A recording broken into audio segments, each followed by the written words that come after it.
এখন বর্তমানে যে পোস্ট অফিসের তরফে জিডিএস এর জন্য অনলাইন আবেদন নেওয়া হচ্ছে, যার লাস্ট ডেট রয়েছে 5/8/2024 তারিখ, যেখানে তোমাদের টোটাল শূন্যপদ রয়েছে 44,228টি। এখানে তোমরা যারা অনলাইন আবেদন করেছো অবশ্যই তোমাদের বলে রাখি, এখানে কিন্তু অবশ্যই তোমাদের মাধ্যমিকের নাম্বার অনুযায়ী মেরিট লিস্ট কিন্তু বের হবে। সেখানে তোমরা চান্স পেলে অবশ্যই তোমাদের নেক্সট স্টেপ কি রয়েছে, ডকুমেন্টস ভেরিফিকেশন। এবার এখানে কিন্তু তোমাদের সবার জন্য ডকুমেন্টস ভেরিফিকেশনটা গুরুত্বপূর্ণ, কারণ এই বছর এবং আগের বছর প্রতি বছর কিন্তু ডকুমেন্ট ভেরিফিকেশানে গিয়ে অনেক স্টুডেন্টস কিন্তু এখানে ডিসকোয়ালিফাই কিংবা রিজেক্ট কিন্তু হয়ে যায়। তাই অবশ্যই সঠিকভাবে সঠিক নিয়মে তোমরা ডকুমেন্টস নিয়ে গেলে ওখানে কিন্তু তোমাদের আর কোনো রকমভাবে রিজেকশান আসবে না। কারণ একবার সিলেকশান পাওয়ার পর ডকুমেন্ট ভেরিফিকেশানে রিজেকশান আসলে কিন্তু অনেকটাই আফসোস হবে। তাই অবশ্যই তোমরা দেখে নাও এই বছর নোটিফিকেশানে নতুনভাবে কোন কোন ডকুমেন্টসের কথা বলা হচ্ছে, কোন কোন ডকুমেন্টস তোমাদের রেডি রাখতে হবে আগে থেকে। তাই অবশ্যই তোমরা যারা পোস্ট অফিস জিডিএস এর জন্য অনলাইন আবেদন করেছো কিংবা আবেদন করতে চাও তোমরা দেখে নাও এখানে তোমাদের কি কি গুরুত্বপূর্ণ ডকুমেন্টসগুলো নিয়ে যেতে হবে, এবং তার সঙ্গে সঙ্গে বলে দেবো এখানে তোমাদের কম্পিউটার সার্টিফিকেট লাগছে কিনা এবং এখানে তোমাদের মেডিকেল সার্টিফিকেটটা কীভাবে তৈরি করতে হবে। তাই অবশ্যই তোমরা ভিডিওটি শেষ পর্যন্ত দেখে নাও। তোমরা অনস্ক্রিন দেখতে পাচ্ছ আমি কিন্তু এখানে অফিসিয়াল নোটিফিকেশনের 9 নম্বর পয়েন্টটা ওপেন করে রেখেছি। এখানে 9 নম্বর পয়েন্টে কি বলা আছে, এখানে 9 নম্বর পয়েন্টে বলা আছে communication of selection and process of physical verification of document. অর্থাৎ এখানে তোমাদের ফিজিক্যাল ডকুমেন্টস ভেরিফিকেশনের জন্য এ টু জেড এখানে তথ্যগুলো দেওয়া রয়েছে। এখানে তোমাদের প্রথম প্যারে কি বলা হচ্ছে, প্রথম প্যারে তোমাদের বলা হচ্ছে যে যখন তোমরা এখানে শর্ট লিস্টেড হবে, অর্থাৎ যেহেতু এখানে মাধ্যমিকের নাম্বার অনুযায়ী তোমাদের মেল লিস্ট আউট হবে, ওখানে তোমরা যারা শর্ট লিস্টেড হবে অবশ্যই তোমাদের নির্দিষ্ট ডেটের আগে সমস্ত রকম যাবতীয় ডকুমেন্টস নিয়ে তোমাদের ওই অফিসে যেতে হবে। এবং তারপর তোমাদের দ্বিতীয় প্যারে বলা হচ্ছে এখানে তোমাদের কি কি যাবতীয় ডকুমেন্টস লাগবে, এবং তার সঙ্গে সঙ্গে বলা হচ্ছে যে document verification the candidate will require to carry following documents in original and 2 set of self-attested photocopies for submission which may be। এখানে কিন্তু নিচে তোমাদের ডকুমেন্টসের লিস্টটা দেওয়া রয়েছে। এবার এখানে বলা হচ্ছে তোমাদের যে সমস্ত ডকুমেন্টসের কথা বলা হচ্ছে সমস্ত ডকুমেন্টসগুলো 2 কপি করে জেরক্স করবে, এবং তার সঙ্গে সঙ্গে ওই জেরক্স কপিগুলো তোমরা সেলফ অ্যাটেস্টেড করবে, অর্থাৎ তোমাদের নিজের সিগনেচার সহ তোমাদের ডেটটা কিন্তু বসাতে হবে। ওকে, এবার তোমরা দেখে নাও এখানে কোন কোন যাবতীয় ডকুমেন্টসগুলো লাগবে, এবং তারপর তোমাদের লাস্ট পার্টে বলে দেবো এখানে এই ডকুমেন্টসের সঙ্গে সঙ্গে তোমাদের এক্সট্রা কোন কোন ডকুমেন্টসগুলো নিয়ে যেতে হবে অবশ্যই। ওকে, এবার সবার প্রথম এখানে কি রয়েছে, এখানে সবার প্রথম রয়েছে মার্কশিট। এখানে তোমাদের অবশ্যই মার্কশিট বলতে বোঝানো হয়েছে তোমাদের মাধ্যমিকের মার্কশিট। যেহেতু এখানে মাধ্যমিক পাস যোগ্যতায় আবেদন চলছে অবশ্যই তোমাদের মাধ্যমিকের মার্কশিটটা অবশ্যই তোমাদের নিয়ে যেতে হবে। ওকে, তারপর তোমাদের এখানে সেকেন্ড নম্বর বলা আছে আইডেন্টি প্রুফ। এখানে কিন্তু আইডেন্টি প্রুফ হিসাবে তোমরা আধার কার্ড জমা করতে পারো, কিংবা তোমাদের যদি আধার কার্ড কোনো সমস্যা থেকে থাকে আধার কার্ড তোমরা যদি অনলাইন ফর্ম ফিল আপ করার সময় না দিয়ে থাকো তোমরা কিন্তু আইডি কার্ড কিংবা প্যান কার্ড সাবমিট করলেও হবে।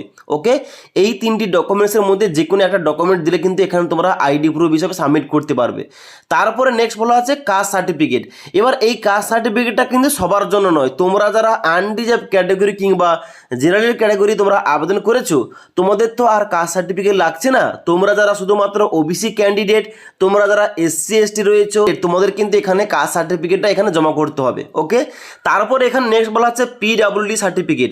অর্থাৎ এখানে তোমরা যারা প্রতিবন্ধী আবেদন করেছো তোমাদের প্রতিবন্ধী সার্টিফিকেটটা অবশ্যই শো করাতে হবে। তারপর তোমাদের নেক্সট বলা হচ্ছে ইডাব্লিউএস সার্টিফিকেট। অর্থাৎ তোমরা যারা ইডাব্লিউএস ক্যাটাগরি অর্থাৎ ইকোনমিক্যাল উইকার সেকশন ক্যাটাগরি থেকে আবেদন করেছো অবশ্যই তোমাদের ইডাব্লিউএস সার্টিফিকেট এখানে শো করাতে হবে, কিংবা ওখানে ফিজিক্যাল ভেরিফিকেশনে তোমাদের নিয়ে যেতে হবে। তারপরে বলা হচ্ছে ট্রান্সজেন্ডার সার্টিফিকেট। অর্থাৎ তোমরা যারা ট্রান্সজেন্ডার হিসাবে আবেদন করেছো অবশ্যই তোমাদের ট্রান্সজেন্ডার সার্টিফিকেট শো করাতে হবে। তারপরে বলা হচ্ছে ডেট অফ বার্থ প্রুফ। অর্থাৎ তোমাদের জন্মর প্রমাণপত্র হিসাবে যেখানে তোমাদের ডেট অফ বার্থ মেনশন করা রয়েছে ওইটা প্রুফ হিসাবে তোমাদের কিন্তু ডকুমেন্টস একটা সাবমিট করতে হবে। এবার এই ডেট অফ বার্থ প্রুফ হিসাবে তোমরা মাধ্যমিকের অ্যাডমিট কার্ড দিলেই হবে। ওকে, তাছাড়া তোমাদের কাছে যাদের এখানে মাধ্যমিকের অ্যাডমিট বাদে তোমাদের যাদের জন্ম সার্টিফিকেট রয়েছে অবশ্যই জন্ম সার্টিফিকেট দিলেও কিন্তু এখানে ডেট অফ বার্থ প্রুফ কিন্তু এখানে সাবমিটটা হয়ে যাবে। তারপরে ভেরি ভেরি ইম্পর্টেন্ট পয়েন্ট যেটা এখানে মেডিকেল সার্টিফিকেট। এই মেডিকেল সার্টিফিকেটটা কিন্তু অবশ্যই তোমাদের সবাইকে তৈরি করতে হবে। এখানে বলা আছে medical certificate issued by a medical officer of any government hospital কিংবা গভর্নমেন্ট ডিসপেন্সারিজ কিংবা government primary health centre ETC compulsory. অর্থাৎ এই মেডিকেল সার্টিফিকেটটা তোমাদের ইস্যু করাতে হবে হয় মেডিকেল অফিসার এনি গভর্নমেন্ট হসপিটালের তরফ থেকে কিংবা গভর্নমেন্ট ডিসপেন্সারি অর্থাৎ গভর্নমেন্টের তরফে যে ঔষধ দোকানগুলো থাকে ওখান থেকে কিংবা গভর্নমেন্ট প্রাইমারি হেলথ সেন্টার থেকে তোমাদের কিন্তু অবশ্যই সার্টিফিকেটটা ইস্যু করাতে হবে। এবার এই মেডিকেল সার্টিফিকেটটা তৈরি করতে তোমাদের এ টু জেড কী প্রসেসগুলো তোমাদের ফলো করতে হবে, কোথায় তোমাদের যেতে হবে, কি কি ডকুমেন্টস তোমাদের ওখানে লাগবে, এ টু জেড এই টপিকে একটা বিস্তারিত ভিডিও দিয়েছি এর আগে, তোমরা না দেখে থাকলে নিচের লিঙ্ক থেকে দেখতে পারো। ওকে, তারপর তোমাদের নেক্সট বলা আছে এখানে যে certificate issued by the competent authority in respect of knowledge of tribal local dialects in case engagement in the state of Arunachal Pradesh. অর্থাৎ এখানে শুধুমাত্র অরুণাচল প্রদেশ থেকে যারা আবেদন করবে তোমাদের জন্য কিন্তু এই পয়েন্টটা, অর্থাৎ আমাদের জন্য কিন্তু এই পয়েন্টটা নয়, এখানে কিন্তু তোমরা এই পয়েন্টটা ছাড়তে পারো। ওকে, এখানে কিন্তু শুধুমাত্র এই পয়েন্টটা অরুণাচল প্রদেশের জন্য। ওকে, এবার এখানে তোমাদের যে সমস্ত যাবতীয় ডকুমেন্টসের কথা বললাম এই সমস্ত ডকুমেন্টস বাদেও তোমাদের এক্সট্রা কোন কোন ডকুমেন্টসগুলো তোমাদের সঙ্গে করে নিয়ে যেতে হবে দেখে নাও, তোমাদের স্টেপ বাই স্টেপ বলছি।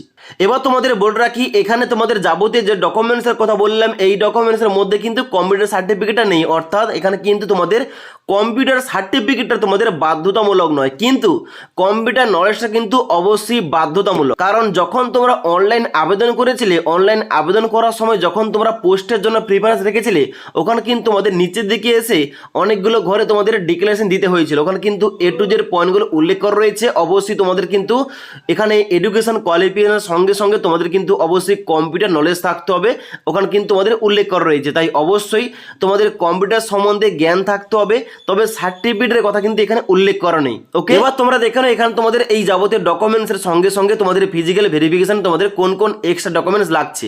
এখানে সবার প্রথম আমি লিখে রেখেছি কম্পিউটার সার্টিফিকেট ইফ অ্যাভেলেবেল।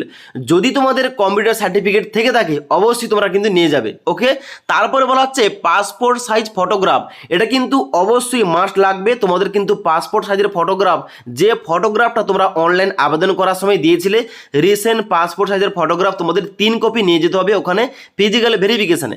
তারপরে তোমাদের দুটো ডকুমেন্টস, এই দুটো ডকুমেন্টস কিন্তু একটু পরে লাগবে। অর্থাৎ যখন তোমাদের প্রথম ভেরিফিকেশন কমপ্লিট হবে তারপর তোমাদের যে নেক্সট ভেরিফিকেশন হবে, যারা সিলেকশন হয়ে যাবে প্রথম ভেরিফিকেশনে তাদের কিন্তু এবার নেক্সট তোমাদের ভেরিফিকেশন করা হবে, ওখানে কিন্তু তোমাদের ডোমিসাইল সার্টিফিকেট লাগবে, অর্থাৎ স্থায়ী বাসিন্দার সার্টিফিকেট লাগবে এবং পুলিশ ভেরিফিকেশন সার্টিফিকেট লাগবে। ওকে, এবার এখন কিন্তু বর্তমানে যে সমস্ত তোমাদের প্রথম ডকুমেন্টসের কথা বললাম ওই সমস্ত ডকুমেন্টস এবং তার সঙ্গে সঙ্গে পাসপোর্ট সাইজের ফটোগ্রাফ তোমরা অবশ্যই নিয়ে যাবে।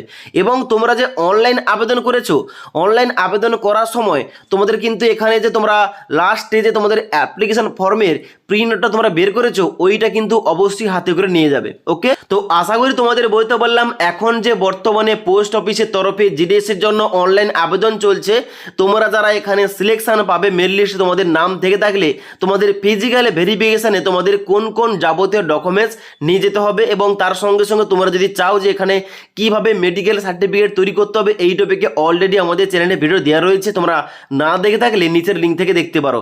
তাছাড়া আজকের এই ভিডিওটির আপডেট তোমাদের ভালো লেগে থাকলে একটি লাইক করবে এবং বন্ধুদের সঙ্গে অবশ্যই ভিডিওটি শেয়ার করে দেবে।